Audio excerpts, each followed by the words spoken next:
Hi friends, ఈరోజు అయితే నేను కరకరలాడే ఉల్లి పకోడీ అయితే తయారు చేశాను.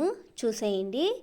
నేనైతే ఇలాగా కట్ చేసి పెట్టుకున్నాను అనమాట. ఇవి వచ్చి నేను 7 ఆనియన్స్ మీడియం సైజు తీసుకొని అయితే ఇలా కట్ చేసి పెట్టుకున్నాను.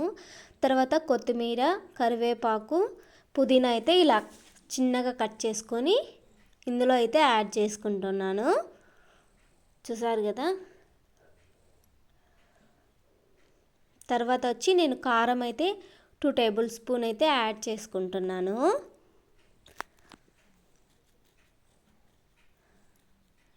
ఇప్పుడు ధనియా పౌడరు 2 టేబుల్ స్పూను.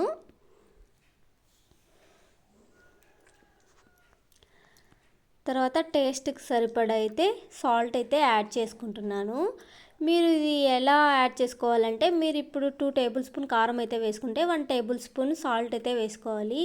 ఇదే క్వాంటిటీ అన్నమాట. చూడండి, లాస్ట్లో నేనైతే జీలకర్ర అయితే యాడ్ చేసుకుంటున్నాను.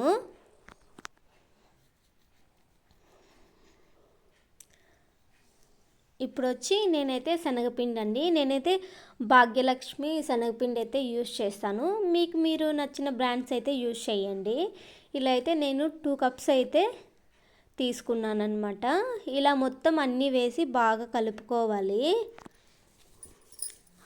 లాస్ట్లో అయితే వంట సోడా అయితే నేను యాడ్ చేసుకుంటున్నాను. వంట సోడా వేసి బాగా క్రిస్పీగా కరకరలాడుతూ అయితే ఉంటాయన్నమాట.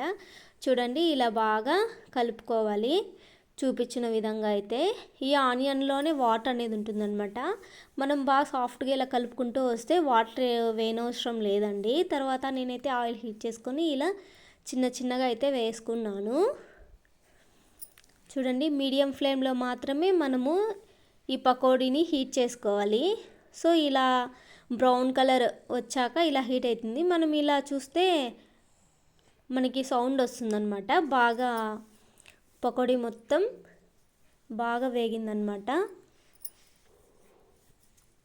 చూసారు కదా, చాలా టేస్టీగా ఉంటుందండి. మీరు ఇంట్లోనే తయారు చేసుకొని అయితే తినండి. ఇది స్టోరేజ్ కూడా ఉంటుందన్నమాట 2-3 డేస్. అంతేనండి.